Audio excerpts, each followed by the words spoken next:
Geography में आज हम एक कदम और आगे बढ़ेंगे। हमने एनवायरनमेंट की सीरीज़ में लैंड पॉल्यूशन का जिक्र शुरू किया है। इसमें हमने पहले लेक्चर, जो इसका फर्स्ट लेक्चर था, यानी कि land pollution part 1 under the environment series में हमने लैंड पॉल्यूशन के बारे में आपको सब बता दिया। आज हम आगे बढ़ेंगे और हम वेस्ट मैनेजमेंट के बारे में पढ़ेंगे। देखिए, जब आप एयर पॉल्यूशन पढ़ते हैं, वाटर पॉल्यूशन पढ़ते हैं, वो टोटली एक अलग एस्पेक्ट है, वो हमने डील किया। आज हम वेस्ट मैनेजमेंट के ऊपर सॉलिड वेस्ट को पढ़ेंगे। सॉलिड वेस्ट क्या होता है अच्छे से समझेंगे। आज के जो लेक्चर जो लैंड पॉल्यूशन से शुरू हुए हैं, ये अपने आप में एक बहुत कॉम्प्रिहेंसिव मैनुअल है पूरा का पूरा। यूपीएससी या किसी भी सिविल सर्विसेज के एग्ज़ाम में इससे रिलेटेड कंप्लीट क्वेश्चन या इसमें इन्वॉल्व हुए प्रोसेसेस, टेक्नोलॉजीज़ और फिनोमेना से रिलेटेड क्वेश्चंस बहुत आते हैं।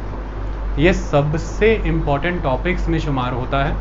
क्वेश्चन पेपर प्रीलिम्स और मेंस का भरा पड़ा है सॉलिड वेस्ट मैनेजमेंट से लग करके, इसके सोशो इकोनॉमिक फिनोमेना को समझ के। आज से शुरू हो रही इस सीरीज़ में आप लैंडफिल्स क्या होते हैं ये पढ़ोगे। मैं आपको सैनिटरी और साइंटिफिक लैंडफिल्स के बारे में पढ़ाऊँगा। आज के बाद आप समझेंगे कि बायोमिथेनाइजेशन क्या होता है। It is very important concept.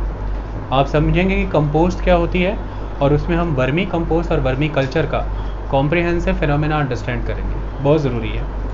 आपको मैं वेस्ट टू एनर्जी, जिसे ट्रैश टू एनर्जी या रिसोर्स रिकवरी प्रोसेस भी कहा जाता है, वो सारी की सारी सिखाऊंगा।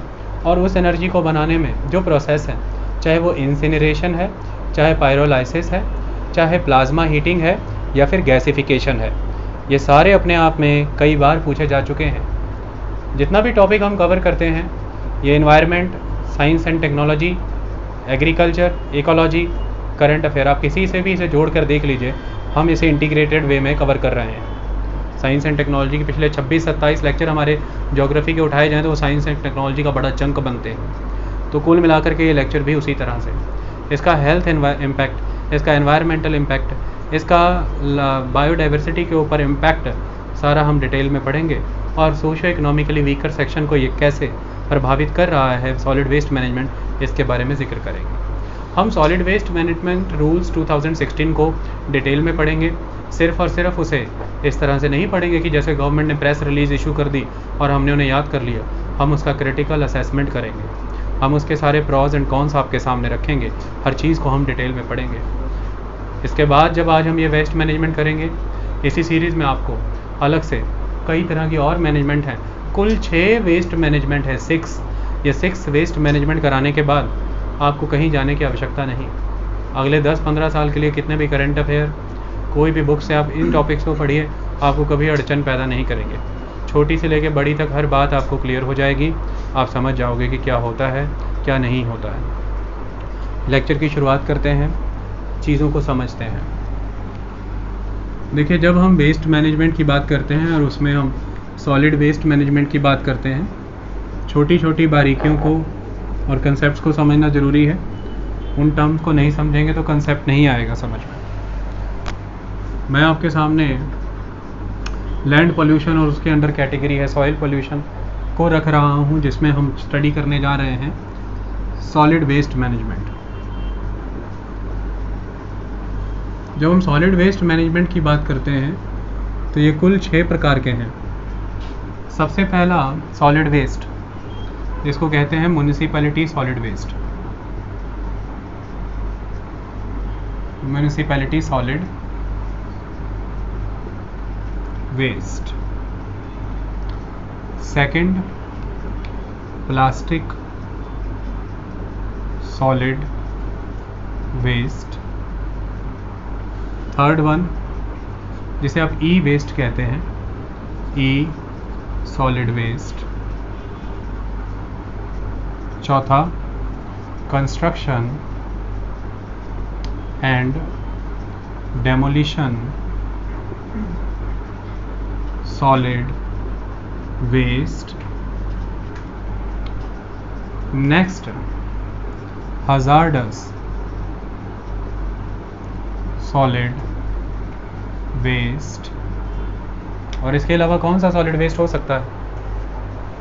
Municipality solid waste, plastic solid waste, e waste, very good. उस दिन हमने डिस्कस किया था बायोमेडिकल सॉलिड वेस्ट। कुल 6 प्रकार के वेस्ट आपको पढ़ाऊंगा। सबसे जुड़े हुए मैनुअल्स अलग से गिवन है, रूल्स गिवन है। आज जब हम इसकी बात कर रहे हैं कि हम सॉलिड वेस्ट मैनेजमेंट रूल्स 2016 पढ़ने जा रहे हैं, इसमें जिक्र केवल इसका हो रहा है, म्यूनिसिपैलिटी सॉलिड वेस्ट का। बाकी के 5 सॉलिड वेस्ट के अलग से मैनुअल हैं, अलग से रूल हैं, वो अलग से पढ़ने हैं। आप कंफ्यूज ना होते इसके लिए मैंने 6 कैटेगरीज लिख दी हैं। आपको परेशानी ना हो इसके लिए मैंने आपको बता दिया कि सॉलिड वेस्ट मैनेजमेंट रूल्स में सिर्फ म्यूनिसिपल सॉलिड वेस्ट पढ़ना है। मैं आपको बताऊंगा म्यूनिसिपल सॉलिड वेस्ट क्या होता है, हर चीज़ हम डिस्कस करेंगे। इनके लिए हम प्लास्टिक सॉलिड वेस्ट रूल पढ़ेंगे, ई वेस्ट रूल्स पढ़ेंगे, construction and demolition solid waste rule पढ़ेंगे, हजार्डस सॉलिड वेस्ट रूल पढ़ेंगे और बायोमेडिकल सॉलिड वेस्ट रूल पढ़ेंगे, वो अलग से होंगे। चलिए हम कवर करते हैं municipality solid waste rules.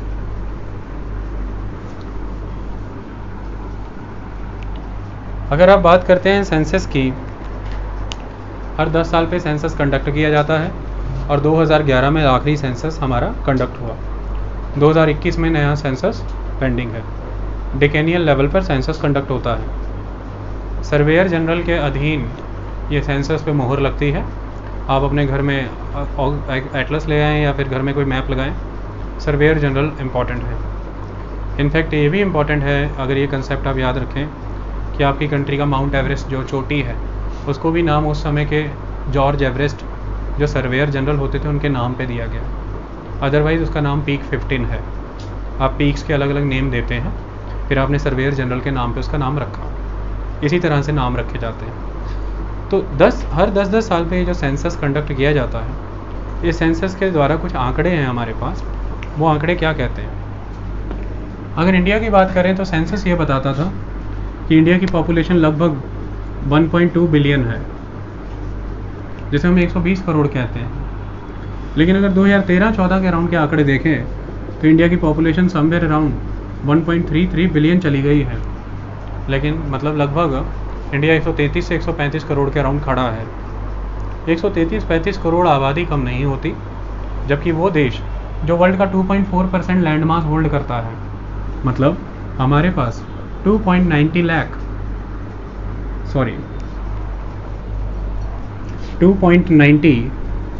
Million square kilometre area है, जिसमें हम लगभग वर्ल्ड की 18% पॉपुलेशन होल्ड कर रहे हैं। मतलब हमारे पास अप्रॉक्स 2.25% लैंड है केवल वर्ल्ड का, और हम 18% पॉपुलेशन को होल्ड करते हैं। दैट्स वाई उन कंट्रीज़ के मुकाबले हम वन ऑफ द हाईएस्ट माने जाते हैं जिनमें पॉपुलेशन डेंसिटी बहुत है। हमारी कंट्री की पॉपुलेशन डेंसिटी 325 पर्सन्स पर स्क्वायर किलोमीटर है। 325 पर्सन्स पर स्क्वायर किलोमीटर एग्जिस्ट करते हैं हमारी कंट्री में। लेकिन ये पॉपुलेशन डेंसिटी भी अगर इक्वली डिस्ट्रीब्यूटेड होती तो कोई बात नहीं थी। अगर आप दिल्ली जैसे शहर को देखेंगे, आपको यही पॉपुलेशन डेंसिटी 1600-1700 पर पर्सन पर किलोमीटर। कुछ ऐसे शहर हैं जहाँ पर आंकड़े 11,000 पर्सन पर किलोमीटर तक जाते हैं। लेकिन जब आप बात अरुणाचल प्रदेश की करते हैं, 10 से 12 पर्सन पर स्क्वायर किलोमीटर के अराउंड मिलते हैं। थार के डेजर्ट हैं या नॉर्थ ईस्ट के रगड टोपोग्राफी वाले माउंटेन्स, पॉपुलेशन बहुत स्पार्सली डिस्ट्रीब्यूटेड है, एरिया ज़्यादा है, पॉपुलेशन कम है। उसी के अलावा कुछ ऐसे शहर जो ग्रोथ सेंटर का काम करते रहे, जहाँ पर health facilities, educational institutions, governmental institutions, उनकी वजह से फिर नई तरह की इंडस्ट्रीज़, कई तरह के सर्विस सेक्टर इंस्टीट्यूशंस, तो जॉब्स, अपॉर्चुनिटी, ग्रोथ, ये सारा पोटेंशियल होने की वजह से माइग्रेशन बहुत है। और उस माइग्रेशन की वजह से वहाँ पर जनसंख्या कंसंट्रेशन बहुत है। इसकी वजह से एनर्मस प्रेशर क्रिएट हो रहा है वहाँ के रिसोर्सेज के ऊपर, चाहे वो वाटर है, चाहे एयर है, चाहे लैंड है। तो ये अनइवनली डिस्ट्रीब्यूटेड पॉपुलेशन हमारी कंट्री की कुछ एरियाज़ को बहुत इमेंस प्रेशर में बहुत ज़बरदस्त तेज़ी से कंटेमिनेट कर रही है, जो हमें जनसंख्या के आंकड़ों से पता चलता है। ऐसे में सेंसस के अकॉर्डिंग अलग अलग कैटेगरी में शहरी जनसंख्या और आबादी को बांटा जाता है। अगर आप आज की डेट में बात करें हमारे देश में लगभग 377 मिलियन पॉपुलेशन लगभग 8000 टाउन्स में रहती है, यानी कि 8000 अर्बन एरियाज़ में रहने का काम करती हैं लगभग 377 मिलियन पॉपुलेशन। मतलब आज भी हमारे देश में लगभग 32.4 से 5% पॉपुलेशन, ऑलमोस्ट अप्रॉक्स 33% पॉपुलेशन शहरों में रहती है, बाकी गाँव में रहती है। जब हम वेस्ट मैनेजमेंट की बात करेंगे, हम अर्बन पॉपुलेशन का जिक्र करेंगे और अर्बन एरिया में प्रोड्यूस हो रहे वेस्ट का जिक्र करेंगे। इसमें रूरल वेस्ट कंसिडरेशन में नहीं है, क्योंकि मोस्टली ये जो अर्बन एरियाज़ हैं यही एक तरह से कंसिडर किए जाते हैं कि वेस्ट को जनरेट करते हैं बड़े लेवल पर, क्योंकि वेस्ट जनरेशन इक्वलेंट पाई गई है आपकी प्रॉस्पेरिटी लेवल से, और प्रॉस्पेरिटी लेवल के अकॉर्डिंग ही आपके इनकम लेवल के अकॉर्डिंग आपके कैटेगरीज बनाई गई हैं, high income group, medium income group and low income group. और इन 3 इनकम ग्रुप्स में से high and medium income group में सबसे ज़्यादा प्रोपेंसिटी पाई गई है कि जैसे जैसे इनकम बढ़ती है उस तरह से ये वेस्ट ज़्यादा जनरेट करते हैं। ये एक इम्पॉर्टेंट एस्पेक्ट है। सेंसस के आधार पर देखें, सेंसस पॉपुलेशन के बेसिस पर अर्बन एरियाज़ की डिफरेंट कैटेगराइजेशन करता है, जिसके बेसिस पर 10 मिलियन या उससे अबव की आपकी जनसंख्या है किसी शहर की तो उसे हम मेगा सिटी कहते हैं। और इस तरह के इस मेगा सिटी के नाम के लगभग आपके पास 3 मेगा सिटीज़ एग्जिस्ट करती हैं जिनकी पॉपुलेशन 10 मिलियन उससे ज़्यादा है। नेक्स्ट इंपॉर्टेंट एस्पेक्ट, जिनकी पॉपुलेशन 1 मिलियन या उससे ज़्यादा के अराउंड आती है, 1 मिलियन या उससे ज़्यादा के अराउंड आती है, इसे हम अर्बन एग्लोमरेशन कहते हैं। इस तरह के लगभग हमारे पास 54 सेटअप है, और जिनकी पॉपुलेशन 1 मिलियन या उससे कम आती है, 1 मिलियन के अराउंड या उससे कम आती है, उनको हम क्या कहते हैं, 1 मिलियन से बिलो है, उनको हम टाउन्स के अराउंड काउंट करते हैं। आई बात समझ में? उन्हें हम टाउन्स में काउंट करके चलते हैं। लगभग 463 के अराउंड इस तरह के टाउन्स एग्जिस्ट करते हैं। ओके, तो ये 3 कैटेगराइजेशन के बेसिस पर आप सेंसस के अकॉर्डिंग अर्बन एरियाज़ को डिवाइड करते हैं। मेगा सिटीज़ हैं, अर्बन एग्लोमरेशंस हैं और टाउन्स एग्जिस्ट करते हैं। आने वाले दिनों में जब हम ह्यूमन ज्योग्राफी स्टार्ट करेंगे उसमें हम आपको पॉपुलेशन पढ़ाएंगे, सभी तरह के टाउन्स आपको पढ़ाएंगे, आपको बताएंगे सेंसस टाउन्स क्या होते हैं, नोटिफाइड एरियाज़ क्या होते हैं, अर्बन एरिया किसे कहा जाता है और वो रूरल एरिया से अलग क्यों होता है। Each and everything we will discuss with all the statistics and you will get to know everything about the population census 2011, everything related to all the datas. अभी के लिए कुछ समझाना चाहते हैं, उसके लिए इसे समझिए। आपने देखा कि मेगा सिटीज़ सिर्फ 3 हैं, और वो 3 मेगा सिटीज़ 10 मिलियन से ज़्यादा की पॉपुलेशन बियर करने वाली ही होती हैं। ऐसे में इनमें पॉपुलेशन का ग्रोथ रेट बहुत हाई रहता है, अप्रॉक्स 30% के अकॉर्डिंग 30% के हिसाब से ये पॉपुलेशन ग्रो करती हैं, क्योंकि माइग्रेशन का पैटर्न बहुत स्ट्रॉन्ग रहता है। नेचुरल रिप्रोडक्शन लेवल उतना नहीं होता, ये माइग्रेशन से ज़्यादा प्रभावित रहती हैं। इसकी वजह से ही यहीं पर ज़्यादा प्रेशर आपको देखने को मिलता है। और इस समय अगर आप भारत भर में देखें तो मुंबई, हैदराबाद, बेंगलोर, दिल्ली, कलकत्ता, कोलकाता, ये सारे के सारे एक ज़बरदस्त एग्जांपल हैं जहाँ पर आपको वेस्ट मैनेजमेंट का इशू देखने को मिलता है, जिसमें आपको सबसे स्ट्रांगली एक चीज़ ऑब्जर्व होती है, दैट इज़ लैंडफिल। लैंडफिल एक मीनेस बने हुए हैं इन सिटीज़ का, और उन्हीं को ट्रीट करना हमारा दायित्व बनता है। और सॉलिड वेस्ट मैनेजमेंट में हम यही समझेंगे कि लैंडफिल और सैनिटरी लैंडफिल में क्या अंतर होता है, इससे जुड़े हुए इश्यूज़ क्या हैं, हेल्थ इफेक्ट, एनवायरमेंटल इम्पैक्ट क्या है, नेचुरल एनवायरमेंटल रिसोर्सेज, उनसे जुड़ी हुई बायोडाइवर्सिटी को हम कैसे हार्म कर रहे हैं, ये सारी चीज़ें हम इसमें पढ़ेंगे। जब हम म्यूनसिपैलिटी सॉलिड वेस्ट की बात करते हैं, हम किस वेस्ट की बात करते हैं ये जानना ज़रूरी है। सबसे इम्पॉर्टेंट एस्पेक्ट है, हम रेजिडेंशियल वेस्ट की बात करते हैं। आपके घरों से कोई भी वेस्ट जनरेट हो रहा है, आपकी कॉलोनी की सड़कों से वेस्ट जनरेट हो रहा है, आपकी कॉलोनी में रखे हुए वो सेंट्रल बिन या वो कम्युनिटी बिन जो बहुत बड़ा सा बिन है जिसमें सभी घर वाले लोग आकर के अपना कचरा डाल रहे हैं, वहाँ से जो भी प्रोड्यूस हो रहा है, ये सारा का सारा लिटर, सारा का सारा trash, garbage, everything, it is a kind of municipal solid waste. तो रेजिडेंशियल कम्प्लेक्सेस से जो जनरेट हो रहा है वो सॉलिड वेस्ट है।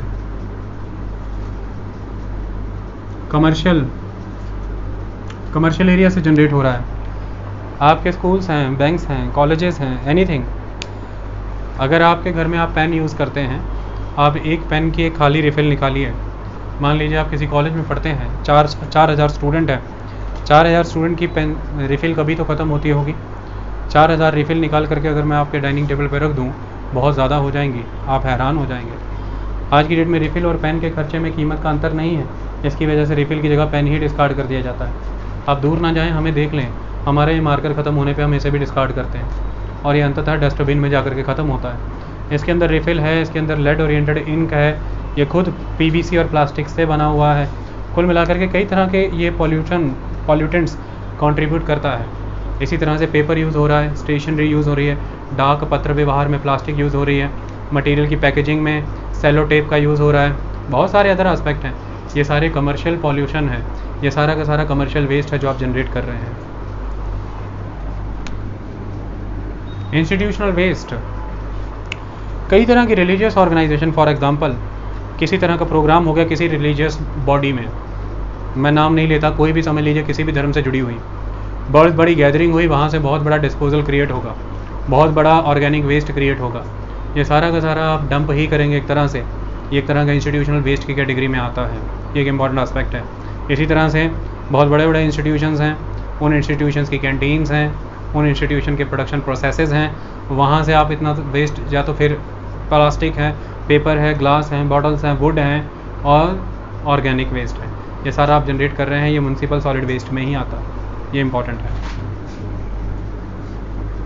पब्लिक गैदरिंग, जितने भी आप महोत्सव मना रहे हैं, त्यौहार मना रहे हैं, किसी ने कोई पाठ रखा है, किसी ने कोई शादी का फंक्शन मनाया है, कोई पैलेस बुक किया है, जितनी भी पब्लिक गैदरिंग है इसमें अनलिमिटेड वेस्ट जनरेट होता है, सो मैनी टाइप। फ्लावर की डेकोरेशन की आपने, वो फ्लावर सारे सड़ने के बाद वेस्ट में ही जाएंगे। आपने जितना भी प्लास्टिक की और अदर आस्पेक्ट पेपर की लड़ियाँ लगाई हैं, सारी वेस्ट में जाएंगी। रैली भुगताई गई थी, जितने झंडे लगाए गए थे सारे वेस्ट में ही गए थे बाद में, और कहीं नहीं गए हैं। इसी तरह से डिस्पोजेबल, आज की डेट में डिस्पोजेबल कुशन कवर्स आ गए, डिस्पोजेबल टेबल कवर्स आ गए, ये सारे फंक्शन होने के बाद डिस्पोज हो जाते हैं। खाने का वेस्ट बहुत अलग बात है, बहुत कई तरह के और वेस्ट जनरेट होते हैं जो डेकोरेटिव पर्पसेस में यूज़ होते हैं, वो सारे के सारे एक तरह के वेस्ट हैं और वो बहुत ही हज़ार्डस वेस्ट हैं, क्योंकि उनमें कई तरह के हार्मफुल कलर्स यूज़ किए जाते हैं, हार्मफुल केमिकल्स, और उनको ग्लू या अदर चीज़ें, यानी कि उन्हें अडहेसिव पर्पस से चिपकाने के लिए कई तरह के अडहेसिव उनमें यूज़ होते हैं जो आने वाले समय में बहुत नुकसान करते हैं। हॉस्पिटैलिटी, यानी कि होटल्स,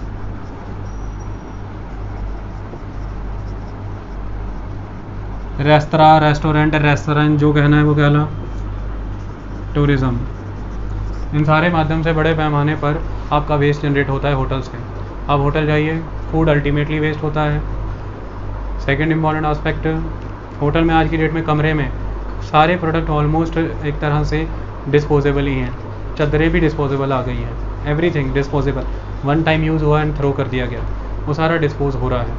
ये सारा जितना भी हमने देखा, ये म्यूनसिपैलिटी सॉलिड वेस्ट का काम है। पहले इसमें एक और सॉलिड वेस्ट काउंट होता था, लेकिन उसका कैरेक्टर और नेचर अलग दिखा, उसे अलग कर दिया गया। वो क्या था?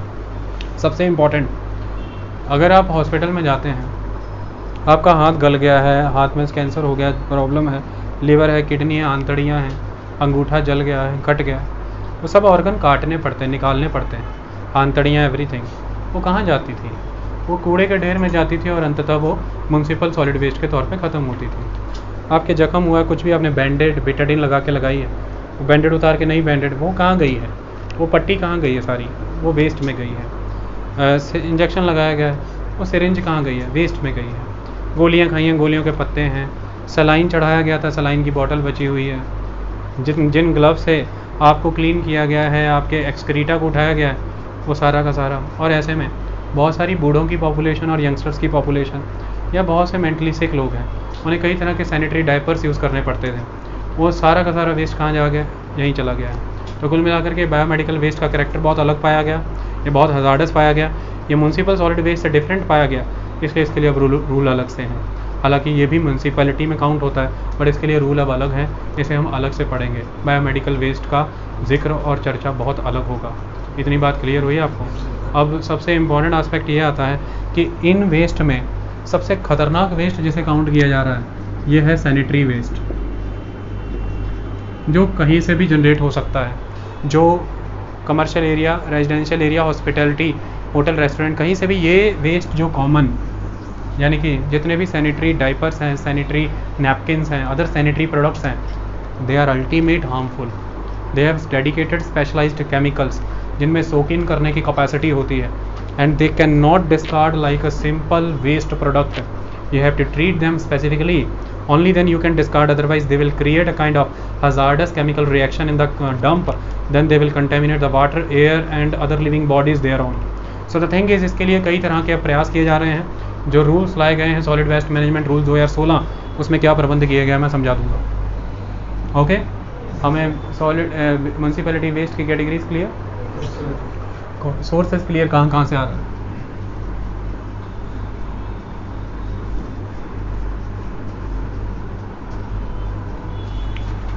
किसी भी जगह की बात करें, उन जगह पे आपको एक चीज़ कॉमन दिखेगी जो आपको परफॉर्म करने के लिए कही गई है। क्या कहा गया है? वेस्ट को आपको 3 हिस्सों में डिवाइड करना है।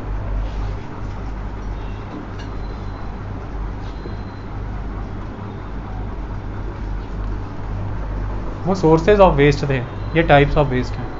3 टाइप ऑफ वेस्ट में आपको डिवाइड करना है। पहला है ऑर्गेनिक वेस्ट, क्योंकि हर वो चीज़ जिसमें कार्बन होता है उसे ऑर्गेनिक कहते हैं, तो सिंपली यहाँ पर ऑर्गेनिक कहना ठीक नहीं होगा, इसके साथ एक वर्ड और जोड़ना होगा, बायोडिग्रेडेबल वेस्ट।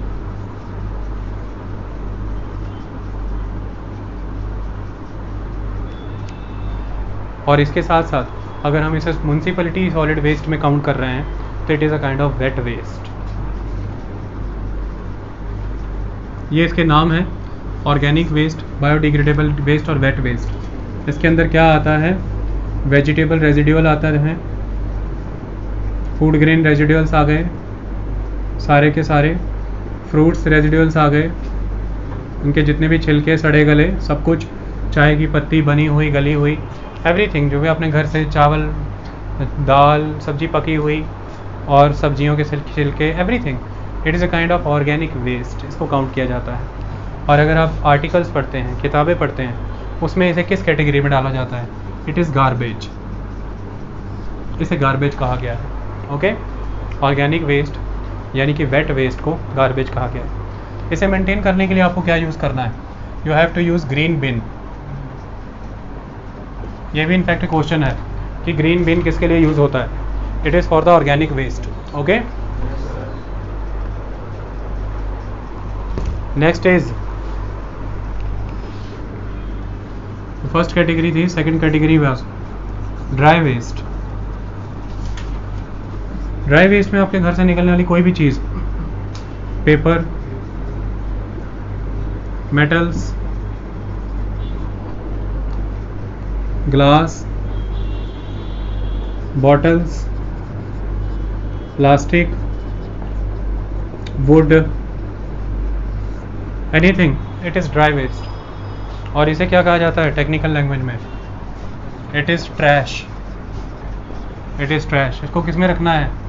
ब्लू बिन में। To use blue bin, green bin, blue bin. Another important aspect is hazardous waste. Hazardous waste, municipal hazardous waste. Look, it is municipal hazardous waste. Okay, municipal hazardous waste आपके घरों में use होने वाला any type of sanitary product, sanitary napkin, diapers, anything you are using. Second important aspect, residuals of phenyl bottles, यानी कि जितने भी cleansers हैं, टॉयलेट क्लींजर और something else. Another important aspect, paint residues, जो भी रंग रोगन आपने अपने घरों में कराया है उनके सारे रेजिड्यूल्स जितने भी अवेलेबल हैं आपके घर के अंदर, इस तरह के जितने भी एस्पेक्ट हैं ये सारे हजार्डस केमिकल्स में आ जाते हैं और ये डोमेस्टिक हजार्डस मटेरियल्स हैं। ये 3 तरह से आपने इनको ऑर्गेनाइज कर रखा है और इसको हजार्ड ही कहते हैं। ग्रीन बिन पे येलो कैप रहेगा, उसमें इसको डाला जाना है। ये 3 तरह के बिन आप हर जगह पर लगे हुए देखेंगे, एवरीवेयर, दैट इज़ इम्पॉर्टेंट। और ये 3 कैटेगरीज आपको पता होनी बहुत ज़रूरी थी। ये 3 कैटेगरी आपको पता लग गई इनके अकॉर्डिंग अब हम आगे बढ़ सकते हैं ईजिली।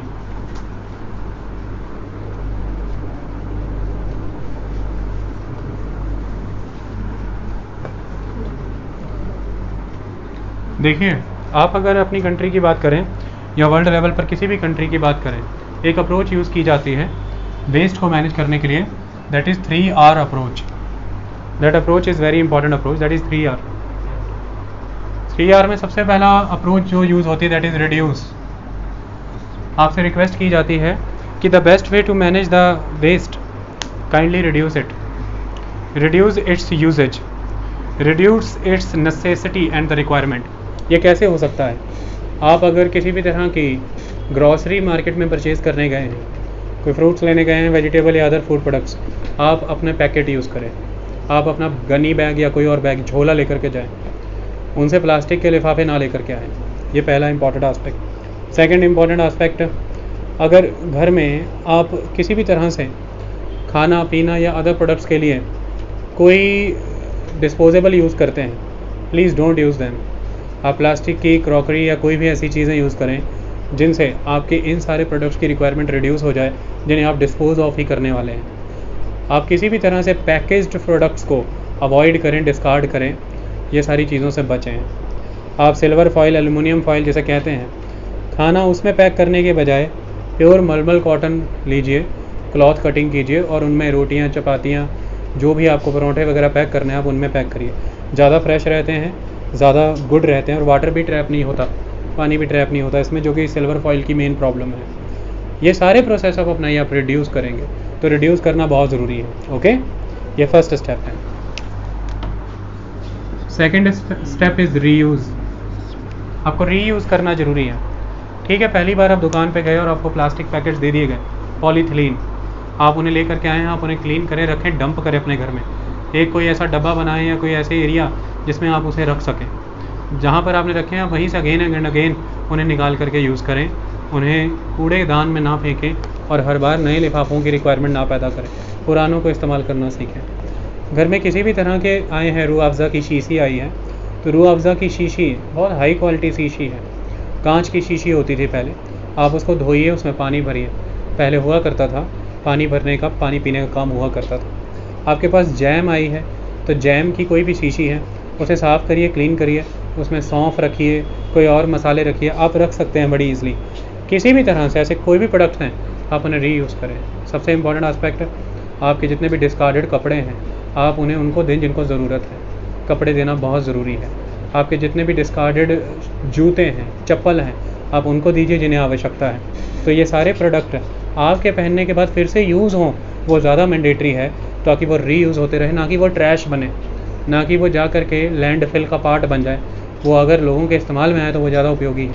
ये केवल दान करने की अप्रोच नहीं, केवल पुण्य कमाने का कंसेप्ट नहीं, ये एक साइंटिफिकली और लॉजिकली लिया गया कदम होता है, जिससे आप अपने ही सराउंडिंग को क्लीन रखते हैं, आप वेस्ट को मैनेज करते हैं। अदरवाइज़ ये सिंपली ट्रैश का हिस्सा बनेगा। ये इंपॉर्टेंट है। आप अपने घर में जितने भी अखबार हैं, जितने भी अदर प्रोसेस हैं, उन्हें तरीके से उन लोगों को दीजिए जो लोग उसका बेटर इस्तेमाल आगे कर सकते हैं। जैसे आपने कबाड़ियों को दे दिया या किसी और को दे दिया, अपनी किताबों को पढ़ने के लिए लोगों को दीजिए, वो इम्पॉर्टेंट है। दुकान पे बेच करके आइए, या जो भी कोई आपको अपने सर्कल में दिखता है, ताकि वो रीयूज़ हों। नई नई किताबें खरीदने की ज़रूरत ना पड़े, कि रिसोर्स पे प्रेशर ना क्रिएट हो। अगर आप कहेंगे कि इससे इकॉनमी ठप हो जाएगी, डिमांड रुकेगी, ऐसा बिल्कुल भी नहीं है। 10 लोग ही हर चीज़ की डिमांड करें ज़रूरी नहीं है। 90 लोग जो खाली बैठे हैं, आज डिमांड नहीं क्रिएट कर रहे हैं, उन्हें एजुकेटेड बनाओ, उनकी भी इकॉनमी स्ट्रेंथन करो, वो नए 90 बायर ऐड करो। पुराने बायर को ऑगमेंट करना is not the solution. We need to add the new buyers, and for that we need to distribute the resources amongst them, and for redistribution we need to reuse the articles. That is very important. Okay, so the people are not getting proper education due to the lack of the books and other syllabus materials. You need to strengthen them. You need to provide them with the uniform, with the books or other articles, so that they could be able to understand the knowledge, the process of study, so that they can fetch those material for themselves that you are enjoying right now. That is important. So we need to add new mouth, new buyer. We don't need to augment the existing buyer at that level कि वो एक तरह से नरभक्षी बन जाए। Recycling is important aspect. What is recycling basically? देखिए, आपके घर में कबाड़ी वाला आता होगा, आप देखते होंगे 4 तरीके से चीज़ें सॉर्ट आउट कर लेता है।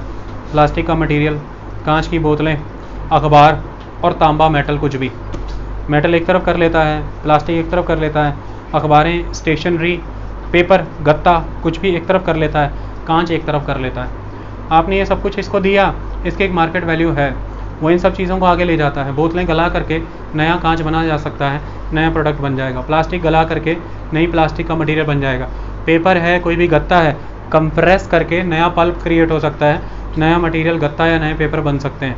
इसी तरह से मेटल है, तांबा है, सारा पिघला करके नई चीज़ों में कन्वर्ट किया जा सकता है, क्योंकि डक्टिलिटी है, मेलेबिलिटी है, सारे प्रोसेस हैं उसमें।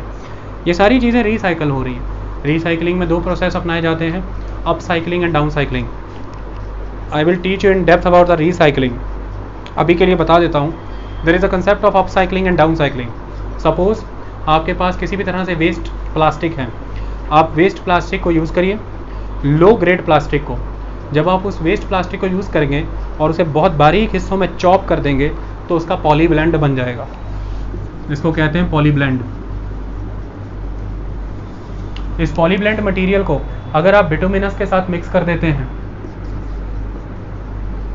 बिटुमिनस जिससे सड़कें बनती हैं यानी कि लोक, अगर पॉली ब्लेंड को बिटुमिनस के साथ मिक्स कर दिया जाता है तो सबसे इम्पॉर्टेंट, बिटुमिनस की वाटर रिटेंशन कैपेसिटी बढ़ जाती है। यानी कि जो प्लास्टिक होती है उसमें ताकत होती है कि वो वाटर को सीप इन नहीं होने देती। इससे सड़क की उम्र लंबी हो जाती है, बिटुमिनस कम यूज़ होता है और प्लास्टिक भी कंज्यूम हो जाता है। इस तरह से आपने अपस्केलिंग कर दिया, लो क्लास प्लास्टिक को आपने सड़कों बनाने में निर्माण कर दिया। ये अपस्केलिंग रिसाइकलिंग का पार्ट है। डाउन साइकिलिंग या डाउन स्केलिंग, आपके पास कोई भी हाई ग्रेड प्लास्टिक है, आप बड़े बड़े मॉल में जाइए, किसी भी अदर जगह पे जाइए, आपको बहुत ज़बरदस्त प्लास्टिक्स मिलते हैं। अगर आप कोई बकेट खरीदते हैं या कोई अदर प्रोडक्ट, तो there are different categories of plastic. ये सारे प्लास्टिक्स को हम लो क्लास प्लास्टिक में बदल के एक लिफाफे से 10 लिफाफे बन सकते हैं। तो हाई क्लास प्लास्टिक से 10 लिफाफे बना लिए, क्योंकि उसमें कई तरह के मिक्सचर करके, जैसे थोड़ा सा ग्रास रेजिड्यू, थोड़ा सा अदर मटेरियल रेजिड्यू, आप कुछ लिफाफे देखेंगे उसमें आपको छिटपुट मटेरियल डिस्ट्रीब्यूटेड मिलेंगे, आप लो क्लास प्लास्टिक बना सकते हो। ऐसे में प्लास्टिक यूटिलाइज हो गया। लेकिन इसमें अगर हम देखें डाउन स्केलिंग की बात या अप स्केलिंग की बात, रिसर्च की बहुत नीड है, कलेक्शन का बहुत प्रॉब्लम है, ये सारी चीज़ों पे डिस्कस करेंगे। क्लियर हो गया रिसाइकलिंग, व्हाट इज़ रिसाइकलिंग? तो रिड्यूस करें, रीयूज़ करें या रिसाइकलिंग करें, ये इम्पॉर्टेंट है। भारत की अगर हम बात करें तो भारत जैसा मुल्क जो कि डेवलपिंग इकोनॉमी है, 68% पॉपुलेशन आज भी रूरल है, उसका 70 to 80% पॉपुलेशन एग्रीकल्चर में है। एग्रीकल्चर जिसका जीडीपी में कंट्रीब्यूशन मुश्किल से 14% है, लेकिन एम्प्लॉयमेंट 58% को प्रोवाइड कर रहा है, एनर्मसली प्रेशर के अंडर है। ऐसे में ऐसा एग्रीकल्चर जिसमें 85% लैंड सिर्फ 7% बिग फार्मर के पास है और 15% फार्मर मुश्किल से सिर्फ और सिर्फ 85% फार्मर मुश्किल से 15% लैंड पे सर्वाइव कर रहा है। It is a difficult scenario. आपके पास रिसोर्सेज का ऑलरेडी क्रंच रहता है कि आप वेस्ट मैनेजमेंट और उन तरह की चीज़ों पर फोकस करें।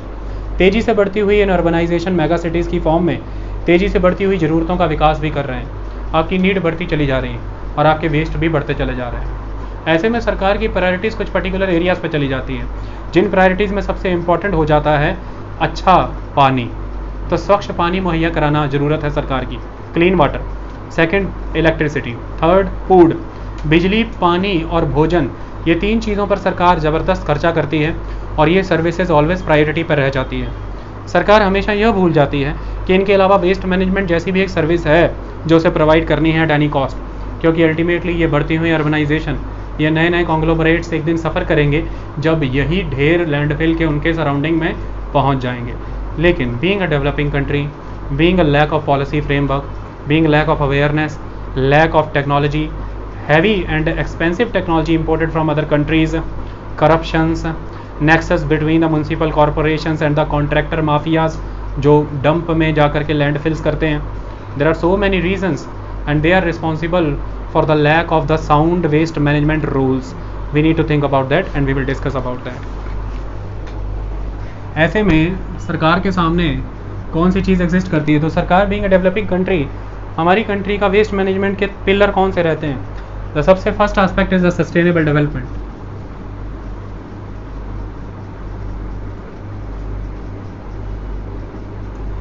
Sustainable development is important aspect. Second is the precaution. Third is the polluter pay. हम इन मुद्दों पे खेल खेल रहे हैं। सरकार की नीतियाँ इन पिलर पे खड़ी हैं, sustainable development, precautions and polluter pay concept. अगर हम इन कंसेप्ट की बात करें तो ये किस तरफ इशारा करते हैं? देखिए, जब आप बात सस्टेनेबल डेवलपमेंट की करते हैं, आप अपनी कंट्री के रिसोर्सेज को, उनसे जनरेटेड एम्प्लॉयमेंट और वेल्थ को, प्रॉस्पेरिटी को, उनसे क्रिएटेड बाय प्रोडक्ट्स जिनसे एक प्रॉब्लम पॉल्यूशन की भी जनरेट हो रही है, इन सब को इस नज़रिए से देखते हैं कि we need to tackle it in a way of sustainable development. मतलब हम रिसोर्सेज को इतना ही कंज्यूम करें कि ये इन पीढ़ियों की ज़रूरतों को पूरा करके आने वाली पीढ़ियों की ज़रूरतें भी पूरी करते रहें। इसमें आपका मानना ये है कि रिसोर्स अपने आप ही अपने आप ही बहुत ही लॉजिकल सेंस में यूटिलाइज होंगे। जब आप रिसोर्स को इस वे में यूज़ करेंगे कि आज की पीढ़ियों की सभी मांगें पूरी हों और आने वाली पीढ़ियों को भी मिले, तो आप ऐसा मानते हैं कि आप रिसोर्स ऑलरेडी इस वे में यूज़ कर रहे हैं जो एक तरह से सस्टेनेबल वे में यूज़ हो रहा है, जिससे जो वेस्ट क्रिएट होगा वो मैनेजेबल है। ऐसा बिल्कुल भी नहीं है। आपको ये ट्रिकल डाउन थ्योरी छोड़नी होगी।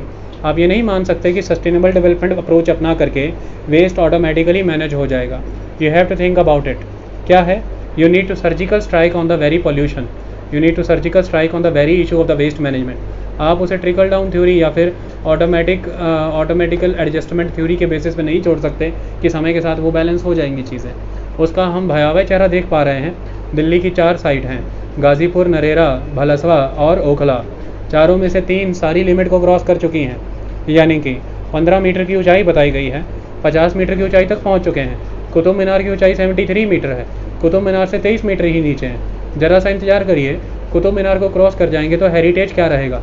किसी कार्टूनिस्ट ने या किसी राइटर ने अखबार में कार्टून बना दिया कि गांध का ढेर कुतुब मीनार से ऊँचा है, तो यही हेरिटेज और यही कल्चर होगा। मॉडर्न सोसाइटी ने क्या दिया? किसी सोसाइटी ने कुतुब मीनार दिए और एक सोसाइटी ने डंप के ढेर दिए। ये इंपॉर्टेंट है। सेकंड इंपॉर्टेंट एस्पेक्ट, सभी नियमों को तोड़ते हुए आज आपके रेजिडेंशियल कम्प्लेक्सेस उन डंप के 45 मीटर की रेंज तक आ चुके हैं। ऐसी 45 मीटर की रेंज में आने के बाद डंप 50 मीटर का है, आप उसकी 45 मीटर की रेंज में जब वो गिरेगा उसका 5 मीटर का हिस्सा आपको कवर करेगा। जितनी तेज़ी से वो बढ़ रहा है, अगर वो कहीं 70-80 मीटर पे चला गया, आपकी विड्थ लगभग 30-40 मीटर रहती है कॉलोनी की, और वो 80 मीटर पे चला गया और 45 मीटर क्लोज है उसके, तो जब वो गिरेगा आपको सारा कवर कर लेगा। इसे ही कहा गया है एक तरह से किस चीज़ की सुनामी? वेस्ट की सुनामी। और अब पूर्ण रूप से उसके नीचे ध्वंस हो जाएंगे, ख़त्म हो जाएंगे। ऑलरेडी इन लैंडफिलों ने जान हराम की हुई है, बाकी परेशानियां तो आने वाले दिनों में हम झेलेंगे। तो कुल मिलाकर के ये sustainable development concept, yes, we need to think about the sustainable development. We need to utilize our resources for the present generations by considering the requirement of the future generation. But the most important aspect that we cannot leave the waste management for the future generation. We need to create the infrastructure, the policy, guidelines, mechanism, awareness, institutions, fund development, fundraising schemes for the particular management of the waste. Only then future generation आपके किए हुए कांड को settle कर पाएगी, otherwise वो कभी नहीं हो पाएगा। तो इस चीज़ को, इस अप्रोच को अब छोड़ने का समय आ गया है। Now you are taking that आप 2022 में डेवलप्ड कंट्री बनने जा रहे हैं। आपका इकोनॉमिक सर्वे कहता है कि 2025 में आप 5 ट्रिलियन की इकोनॉमी बनने जा रहे हैं। ये सारी चीज़ों को आपको मैनेज करके चलना है, क्योंकि वेस्ट भी उसका एक दूसरा चेहरा है, इसको समझना होगा। Next is the precautions. Yes, you are working on the precautions. Ultimate aspect is precaution of the generator of the pollution. जहाँ पर पॉल्यूशन जनरेट हो रहा है उन्हें प्रिकॉशंस यूज़ करें।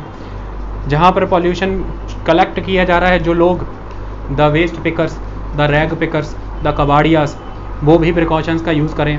और जहाँ पर पॉल्यूशन डंप होगा वहाँ पर भी प्रिकॉशंस रखी जाए। Precaution is not the solution.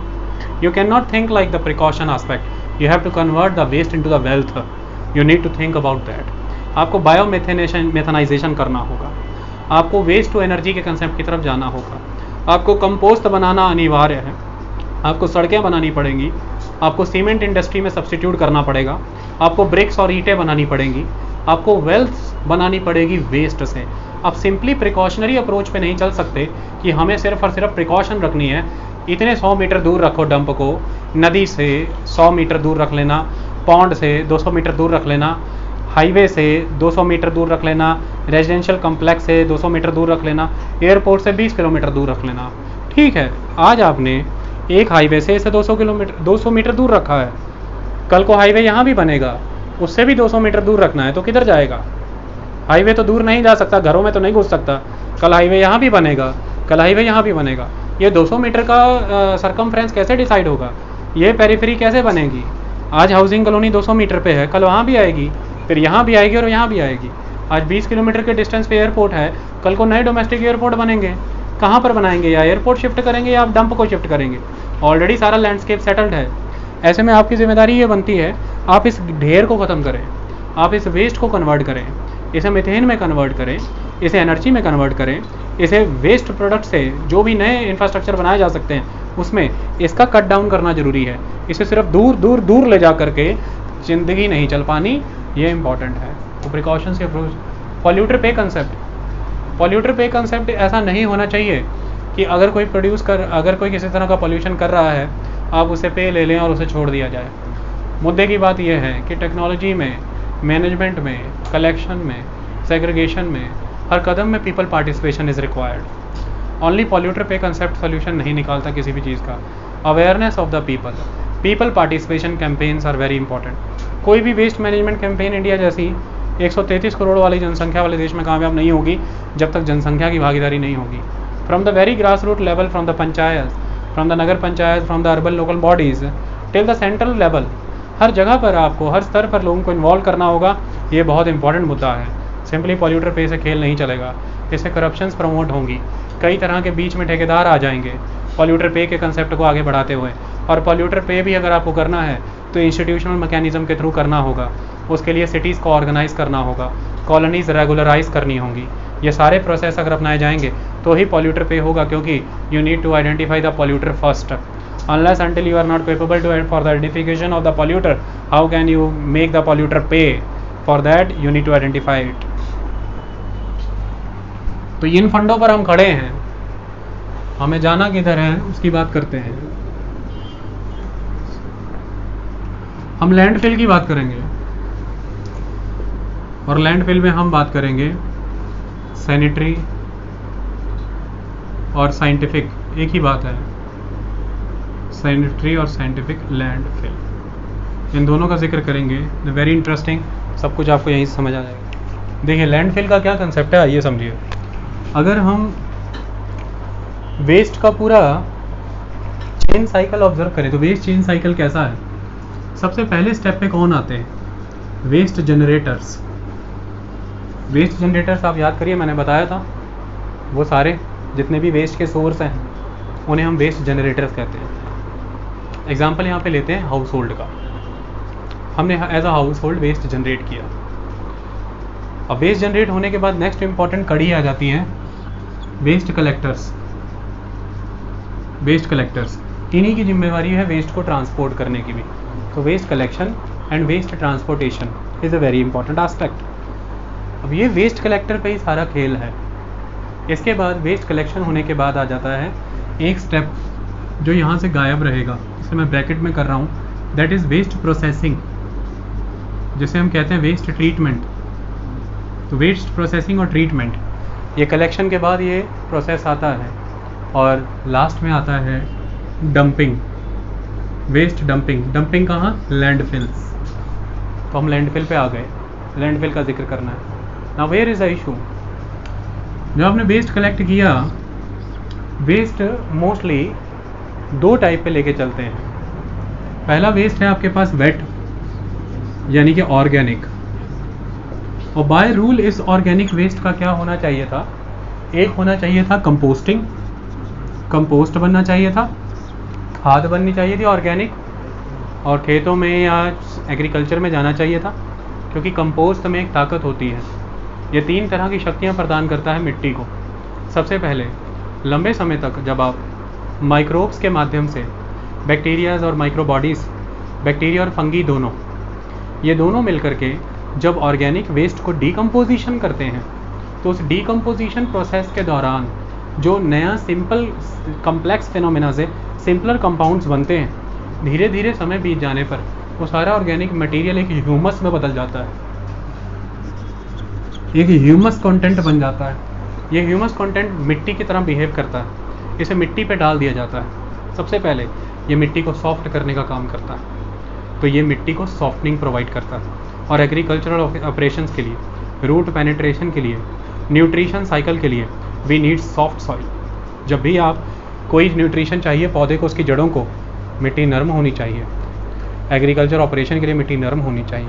पौधे के फैलाव के लिए, मजबूती के लिए मिट्टी का नरम होना आवश्यक है। तो मिट्टी को नरम करने का ये काम करता है। सेकंड इंपॉर्टेंट एस्पेक्ट, इसमें क्षमता होती है कि ये मिट्टी के पानी को होल्ड करने की, यानी कि वाटर रिटेंशन कैपेसिटी को इंक्रीज़ कर देता है। यानी कि अगर आप इस तरह का मैन्योर ऐड करते हैं, ये मिट्टी का वाटर रिटेंशन कैपेसिटी बढ़ा के उसका मॉइस्चर लेवल इंक्रीज़ कर देते हैं। ऐसे में न्यूट्रिशन बड़े अच्छे वे में ट्रांसपोर्ट होते हैं और सॉइल में नमी बनी रहती है जो उसकी पैदावार क्षमता को बढ़ाती है। तीसरा इंपॉर्टेंट एस्पेक्ट, जो भी फर्टिलाइज़र्स आप डाल रहे हैं उन फर्टिलाइज़र्स का ऑप्टिमम यूटिलाइजेशन पौधा कर पाए, यानी कि efficient utilisation of the available chemical fertiliser, इसे फैसिलिटेट कराती है ये ऑर्गेनिक मैन्योर। यानी कि पहले अगर कोई पौधा जो 100 ग्राम आपने डाला उसमें से 40 ग्राम यूज़ कर रहा है, अब वो आपने 60 ग्राम ही डाला, 50 ग्राम ही डाला है, वो उसमें से भी 40 ग्राम यूज़ कर रहा है।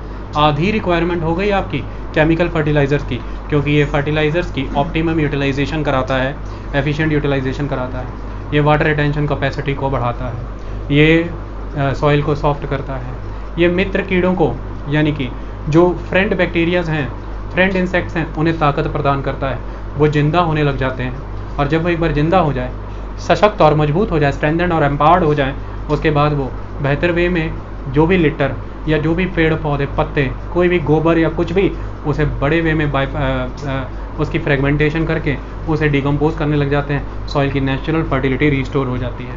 ये सारे फ़ायदे ये देता है। तो कंपोस्ट बनाना बहुत इंपॉर्टेंट है।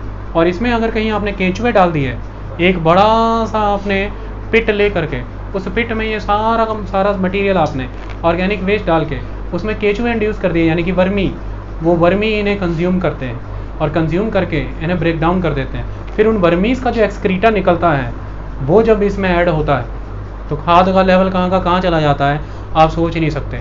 बस उनके मुंह से, पेट से होकर के उनके एक्सक्रीशन तक आपको खाद पास करानी है एक बार, और वो बन जाती है वर्मी कंपोस्ट। ये वर्मी कल्चर के माध्यम से होता है। डिटेल्ड में इसमें लेक्चर जाएगा वर्मी कल्चर, इसके प्रॉस कॉन्स, इसकी कॉस्ट इफेक्टिवनेस, ये क्यों नहीं हो पा रहा, किसानों को उपलब्ध क्यों नहीं हो पा रहा, केंचुए पालना क्यों महंगा पड़ रहा है, क्या क्या नुकसान है, everything we will discuss in detail. Okay, that is very important topic. लेकिन मैंने आपको बता दिया कि कलेक्टर के कलेक्शन के स्टेप पे ही अल्टीमेटली तो इसे वाया प्रोसेसिंग माध्यम इसे जाना चाहिए था वेट ऑर्गेनिक को कंपोस्ट, और कंपोस्ट के क्या क्या उपयोग हो सकते थे हमने पढ़ा। सबसे इंपॉर्टेंट सेकंड एस्पेक्ट, इसका बायोमेथेनाइजेशन हो सकता था, बायोमेथेनाइजेशन हो सकता था, इसे बायोमेथेनेशन भी कहते हैं। किसी किसी किताब में बायोमेथेनेशन है, कहीं कहीं बायोमेथेनाइजेशन है। आप सभी जानते हैं कि जब किसी एक डेडिकेटेड पिट में under the compressed atmosphere, compact atmosphere और नॉन एरेटेड कंडीशंस में, अगर हवा की कमी में, ऑक्सीजन की कमी के ऐसे माहौल में आप बैक्टीरिया और फंगी, अगर आप फंजाई कहना चाहते हैं आप कहिए, मैं कई बार समझा चुका हूँ, ठीक है। वैसे टेक्निकली ये फंजाई है क्योंकि जी कॉन्सोनेंट है और आई वोवल है। जब भी कॉन्सोनेंट के बाद वोवल आए और साउंड ई का आए तो आपको कॉन्सोनेंट को उसके लेटर से ही प्रोनाउंस करना है, और जब भी कॉन्सोनेंट के बाद वोवल आए और साउंड आ का आए तो आपको कॉन्सोनेंट को उस साउंड से प्रोड्यूस करना है। जैसे सी के बाद ए है तो वो कैप है, लेकिन सी के बाद ई है तो मिशुबिशी की गाड़ी सीडिया, वो सी है। ओके, वो स्टंटा मैंने क्लियर कर दिया, अब आप इतना समझ लो। मुझे फंगी अच्छा लगता है, मैं फंगी कहूँगा, आप फंजाई कहा करें। तो बैक्टीरिया और फंगी की एक आदियत है, जब भी एनारोबिक कंडीशन एग्जिस्ट कर रही हैं, उस एनारोबिक कंडीशन के अंदर आकर के वो डिकम्पोजिशन जब कर रहे हैं, उस डिकम्पोजिशन से क्रिएट हो रही है मीथेन। मीथेन बहुत ज़बरदस्त गैस है, आप इसे एज अ फ्यूल यूज़ कर सकते हैं, आप इसे लिक्विफाई भी कर सकते हैं, और लिक्विफाई वर्जन में आप इसे ट्रांसपोर्ट भी कर सकते हैं, ये इंपॉर्टेंट है। तो बायोलॉजिकल मेथेनाइजेशन हो सकता है। ये दो प्रोसेस आपके हो गए। इसके अलावा जितना भी मटेरियल आपने लिया उसमें से लिया ड्राई, यानी कि ट्रैश। ट्रैश में पेपर, प्लास्टिक, ये सारा ग्लास, ये सारा मटेरियल एग्जिस्ट कर रहा था। इसमें से जितना भी कंबस्टिबल मटेरियल है, सारा ज्वलनशील पदार्थ, जिसमें लगभग 15,000 किलो कैलोरी पर किलोग्राम प्रोड्यूस करने की क्षमता है, जिसमें कैलोरीफिक वैल्यू जिसकी कितनी है कैलोरीफिक वैल्यू जिसकी है 15,000 किलो कैलोरी पर किलोग्राम, तो ये अल्टीमेटली एनर्जी प्रोड्यूस करने काम आ सकता है। मतलब ये इसमें सेल्फ कंबशन पावर होती है। जैसे आपके चूल्हे में आपने पहली तीली लगाई है, उस तीली और इतने से मिट्टी के तेल को, आपके पास दो ऑप्शन थे। आप वो चूल्हे को लगातार मिट्टी का तेल डाल डाल के जला सकते थे, जिसमें आप एक फ्यूल वेस्ट करते, या डीजल या पेट्रोल। दूसरा, आपके पास अखबारें पड़ी हैं, अब थोड़ा सा मिट्टी तेल डाल के अखबार को आग लगाओ और अब अखबारें ही जलाओ। दोनों से क्या हुआ? आपका खाना पक गया। अल्टीमेटली आपके फ्यूल का वर्क किसने रिप्लेस कर दिया? उस ट्रैश ने, उस पेपर ने। और जबकि उसकी जगह आपको क्या जलाना पड़ना था? कोयला या फिर फॉसिल फ्यूल। तो कुल मिलाकर के ये सारा ट्रैश आप ले जाते हैं। इस ट्रैश को ले जाने के बाद इसकी सॉर्टिंग की जाती है। सॉर्टिंग करने के बाद जो कंबस्टिबल प्रोडक्ट्स हैं वो सारे सेपरेट किए जाते हैं, जिनमें पेपर, प्लास्टिक हैं, डिस्कार्डेड रबर टायर्स हैं। रबर टायर आप चलाते हैं, आप देख सकते हैं, प्लास्टिक में बहुत ज़बरदस्त कंबस्टिबल वैल्यू है, पेपर में कंबस्टिबल वैल्यू है, गत्ता है। ये सारी चीज़ें आप एक जगह पे इकट्ठी करके इन्हें रोटेटर बेल्ट्स में ले जा करके चॉपिंग मशीन में डाल करके चॉप डाउन कर दिया जाता है। ये इतने बारीक पाउडर में चॉप हो जाते हैं। उसके बाद इन्हें कॉम्पैक्ट कर दिया जाता है और कॉम्पैक्ट बन करके इनके बड़े बड़े ब्लॉक्स बना दिए जाते हैं, स्क्वायर ब्लॉक्स। और उन स्क्वायर ब्लॉक्स को फिर एज अ ईंधन, एज अ फ्यूल बेचा जाता है सीमेंट प्लांट वालों को या किसी को भी। और वो अपनी भट्टियों में तेल या कोयला डालने की जगह इन ब्लॉक्स को डाल सकते हैं जलाने के लिए। इस तरह से वेस्ट टू एनर्जी बनाई जाती है। That is waste to energy plants, that is trash to energy plant, that is resource recovery plant, that is incineration plant. क्योंकि जो अभी मैंने विधि बताई वो इंसिनरेशन की थी, यानी कि आपने ऑक्सीजन की प्रेजेंस में पहले से अवेलेबल फ्यूल के माध्यम से इन सारे के सारे कंबस्टिबल प्रोडक्ट्स में आग जलाई और इनकी सेल्फ कंबस्टिबल वैल्यू को यूज़ करते हुए इन्हें अपने आप फिर जलने दिया। ये है ऑक्सीडेशन का प्रोसेस, जिसमें आप ऑक्सीजन के माध्यम से इसे जला रहे हैं और जला करके आप बॉयलर में पानी को गर्म कर रहे हैं। उस पानी से आप स्टीम क्रिएट कर रहे हैं और स्टीम से बिजली बन सकती है। तो आपको बिजली भी बनानी आ सकती है। यानी कि अगर आप चाहें तो इनको आप एज अ फ्यूल यूज़ कर सकते हैं। और उन्हें हम क्या कहते हैं? RDF। जो मैंने अभी ब्लॉक बनाए थे वो ब्लॉक क्या थे? RDF, यानी कि रिफ्यूज डिराइव्ड फ्यूल। वो ट्रैश जो ना रिसाइकल हो सकता है, वो ट्रैश जो नॉन बायोडिग्रेडेबल है, जो चेन में लास्ट पे खड़ा है और कोई तरीका ही नहीं है अब उसका कुछ भी करने का, सिर्फ और सिर्फ उसे ट्रैश को हम यूज़ कर सकते हैं एक फ्यूल के तौर पर। नॉन बायोडिग्रेडेबल और non recyclable material in the form of trash, जिसकी कंबस्टिबल यानी कि कैलोरीफिक वैल्यू 15,000 किलो कैलोरी पर किलोग्राम है, उसको हम ब्लॉक्स में कन्वर्ट कर सकते हैं for the purpose of fuel. और अल्टीमेटली उसको बर्न करके हम पानी गर्म कर सकते हैं, पानी से हम स्टीम बना सकते हैं और स्टीम से हम पैदा कर सकते हैं बिजली। ओखला चले जाइए, आपको वहाँ पे ये प्लांट दिख जाएगा, waste to energy plant, Delhi Okhla में। ओके, तो आप waste to power, waste to energy जिसे हम कहते हैं, सीधी सीधी इलेक्ट्रिसिटी बना ली हमने,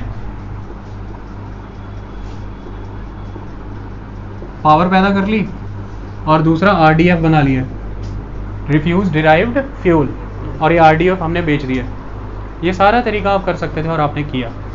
तो कुल मिलाकर के प्रोसेसिंग में ड्राई ट्रैश के साथ आप ये कर सकते थे। दूसरा प्रोसेस, आप ड्राई ट्रैश को इंडस्ट्रियल यूजेस में यूज़ कर सकते थे। प्लास्टिक का यूज़ है, मैंने बताया, प्लास्टिक को आप चॉप करके अप स्केलिंग या फिर अप साइक्लिंग कर सकते हैं। उसे आप बिटुमिनस के साथ यूज़ कर सकते हैं और वह यूज़ हो सकता है सड़कें बनाने के लिए। ये एक तरह का इस्तेमाल था। कई तरह के उपयोग आप कर सकते हैं प्रोडक्टिव प्रोसेसेस में। लेकिन हो क्या रहा है अंततः, इस साइकिल में एक ब्रेच है, बहुत तगड़ा ब्रेच है। वो ब्रेच हम समझाएंगे। और वो ब्रेच क्या है? हमारी कंट्री में एक अप्रोच क्या यूज़ की गई है, जितना भी म्यूनसिपल सॉलिड वेस्ट है इसे मैनेज करने की जिम्मेदारी ULBs पे है, अर्बन लोकल बॉडीज़ पे है। यानी कि आपसे अगर पूछा जाए कि कॉन्स्टिट्यूशन में क्या प्रोविज़न है, जो वेस्ट मैनेजमेंट है ये यूनियन लिस्ट सेंट्रल गवर्नमेंट के अंदर आता है, ये स्टेट लिस्ट स्टेट गवर्नमेंट के अंदर आता है, या ये कॉन्करेंट लिस्ट सेंट्रल और स्टेट दोनों गवर्नमेंट के अंदर आता है। It is a clear cut state list matter. ये स्टेट गवर्नमेंट के अंदर आता है अंडर द स्टेट लिस्ट, क्योंकि म्यूनसिपैलिटीज़ के अंडर ये डील हो रहा है। और म्यूनसिपैलिटी यानी कि 74th constitutional amendment act, 74th constitutional amendment act जो म्यूनसिपैलिटीज़ को लीगलाइज करता है हमारी कंट्री में, एक स्टैट्यूटरी बॉडी में कन्वर्ट करता है, उस 74 कॉन्स्टिट्यूशनल अमेंडमेंट एक्ट के तहत जो 18 मद या 18 सब्जेक्ट या आर्टिकल म्यूनसिपैलिटी यानी कि लोकल बॉडी को दे रखे हैं, उनमें से एक आर्टिकल ये है वेस्ट मैनेजमेंट। ओके, तो ये म्यूनसिपैलिटियों का हिस्सा बनता है और ये राज्य सरकार का मुद्दा है। अल्टीमेटली अगर आपसे पूछा जाए कॉन्स्टिट्यूशन में क्या प्रोविजन है, fundamental right article 21, article 21 right to dignified life की बात करता है, और right to dignified life right to clean environment की बात करता है, right to clean water, soil, air, right to clean land की बात करता है, राइट टू क्लीन हैबिटेट और हाउसिंग की बात करता है, right to clear environment and quality environment की बात करता है। आर्टिकल 51A, आर्टिकल 51A यानी कि directive principle of state policies के साथ फंडामेंटल ड्यूटीज़ को ऐड किया गया है। कुल मिला के 11 फंडामेंटल ड्यूटीज़ हैं, जिनमें से आर्टिकल 51A सब पार्ट G, जिसमें ये मेंशन किया गया है कि ये फंडामेंटल ड्यूटी है सभी नागरिकों की कि वो अपने नेचुरल रिसोर्सेज को कंजर्व करें, रिवर्स को, लेक्स को, लैंड को और माउंटेन्स, इन सारी चीज़ को आप कंजर्व करें और कंपैशन रखें लिविंग बॉडीज़ के लिए, यानी कि जीव जंतु और अदर जानवरों के लिए भी करुणा रखो अपने हृदय में।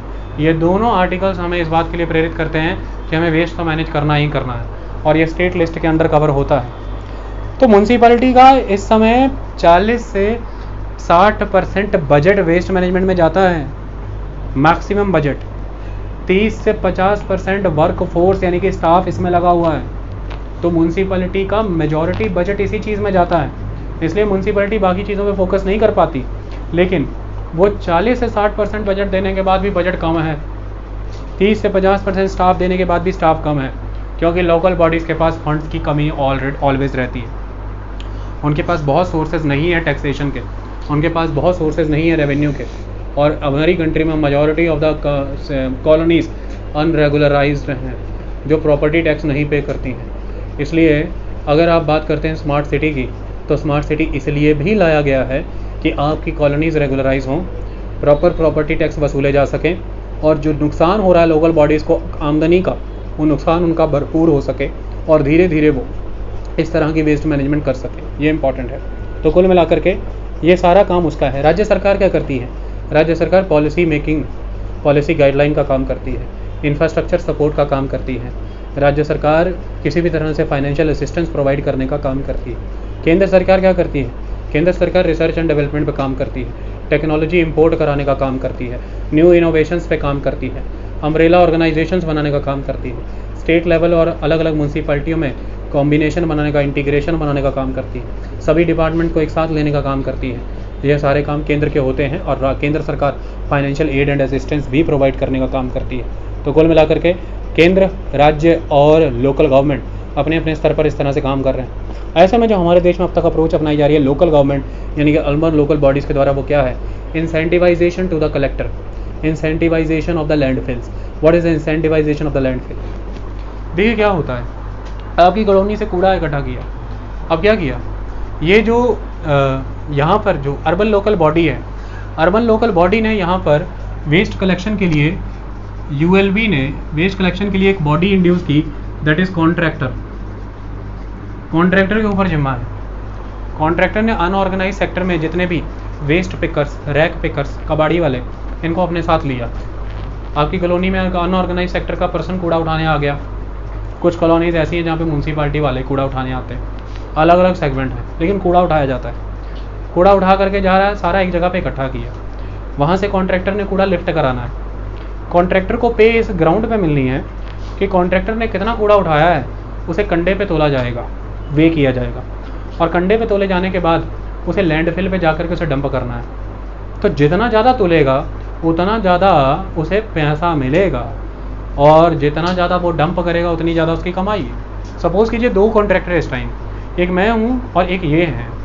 मैंने जो अपना डाला भरा है, उस डाले को आधा भरा है, उतना ही वज़न, उतना ही फिर मुझे पैसा मिला। इसने डबल ग्रेड पे भर दिया, डबल वज़न पर डाला भरा है, उतना ही वज़न उतना ही पैसा। इसकी कोशिश क्या रहेगी? मैक्सिमम कूड़ा डंप साइट तक जाए, मैक्सिमम मटेरियल लैंडफिल में पहुँचे। इसी वजह से ये जो हमने टिप्पर कॉस्ट पे की है, जिसे हम इंसेंटिवाइजेशन ऑफ द डंप कह रहे हैं, जो पैसा दे करके कूड़ा सिटवाने वाला तरीका है, इससे 2 दंश भोगने पड़ रहे हैं देश को।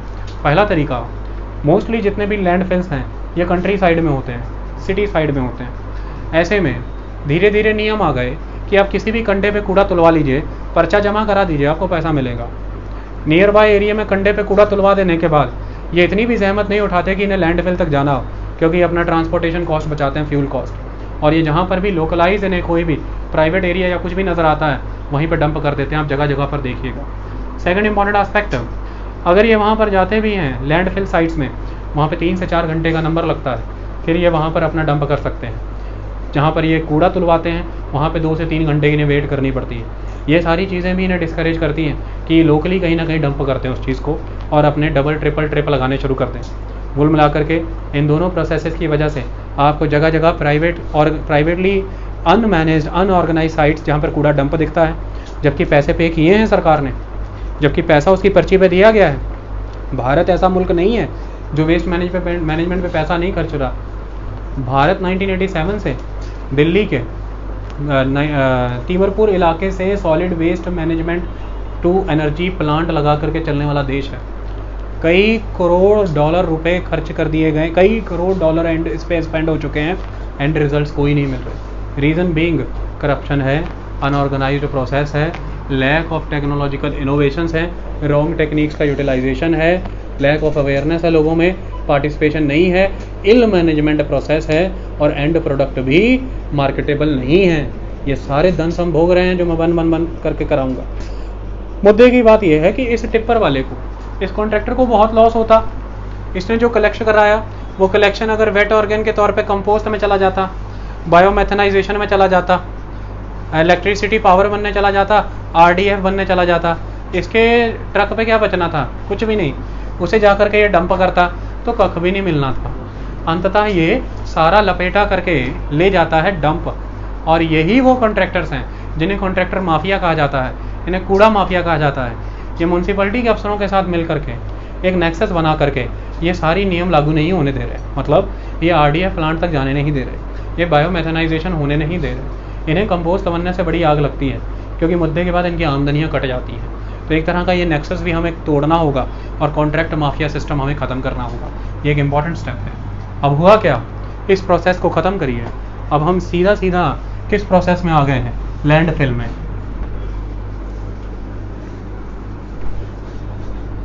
होना ये चाहिए था, हुआ ये है ना।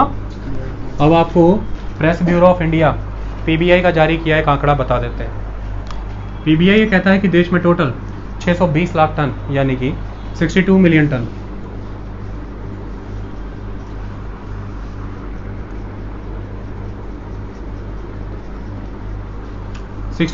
Ton solid waste urban area से प्रोड्यूस हो रहा है।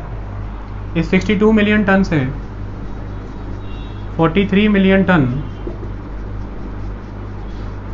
कलेक्ट किया जा रहा है। इस 43 मिलियन टन में से 12 मिलियन टन को प्रोसेस करने का प्रोविज़न है। 31 मिलियन टन प्रोसेस करने का प्रोविज़न नहीं है। ये कहाँ जा रहा है? लैंडफिल में। 62 मिलियन टन में से 43 मिलियन टन इकट्ठा करने की क्षमता है। 43 मिलियन टन में से 12 मिलियन टन को प्रोसेस या ट्रीट करने की क्षमता है। बायोमेथनाइजेशन होगा या कुछ भी होगा। 31 मिलियन टन तो सरकारी आंकड़े ही बता रहे हैं कि ये जा रहा है, एनुअल लेवल पे है।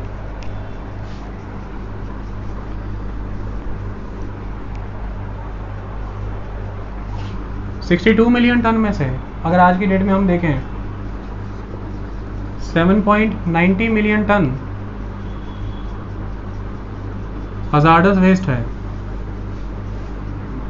7.19 मिलियन टन हजार्डस वेस्ट है। आई बात समझ में? 5.6 मिलियन टन प्लास्टिक वेस्ट है। 0.17 मिलियन टन बायोमेडिकल वेस्ट है। 15 लाख टन ई वेस्ट है। 62 में से 7.90 hazard, 5.6 million ton plastic waste, 0.17 million ton biomedical waste, 15 lakh ton e waste, तो क्या हुआ? अप्रॉक्स 60% ऑर्गेनिक वेस्ट है, वेट वेस्ट है। अब कंट्री से इतना प्रीशियस रिसोर्स डिप्राइव कर रहे हैं। खेतों में जा सकता था, यही नहीं आप बर्बाद कर रहे हैं देश को। क्यों?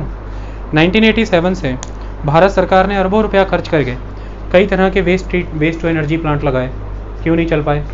आज हमारे देश में अगर 14 प्लांट थे, उनमें से केवल 7 ही काम कर रहे हैं, बाकी बंद हो जाने के कारण अटर फेलियर क्यों हो गए सारे वेस्ट टू ट्रीटमेंट प्लांट? उसके कई कारण थे। उन कारणों को अगर हम ध्यान से समझें तो यहीं छुपे हुए हैं। क्या कारण है? सबसे इम्पॉर्टेंट एस्पेक्ट है कि हमारा ट्रैश बहुत घटिया क्वालिटी का है, क्योंकि हमारे ट्रैश में कंबस्टिबल वैल्यू बहुत कम है, और हमारे ट्रैश में सबसे बर्बाद चीज़ जो है वो है वेट ऑर्गेनिक मटेरियल। जिस ड्राई मटेरियल में इतना स्ट्रॉन्ग ऑर्गेनिक मटेरियल मिला होगा